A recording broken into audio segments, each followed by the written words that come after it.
ready to say goodbye to outdated contact info and hello to seamless customer engagement. In this tutorial, we're diving into how to automatically update contact attributes in Wati using Pabbly Connect. This integration is a game changer for keeping your customer data synchronized, messages personalized, and communication laser-focused. First, log into your Pabbly Connect account and create a new workflow. Name it something descriptive, like Wati Contact Attribute Updater.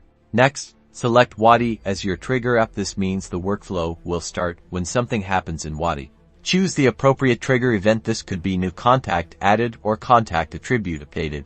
Depending on what triggers the attribute update, copy the webhook URL provided by Pabbly Connect. You will need this for Wati.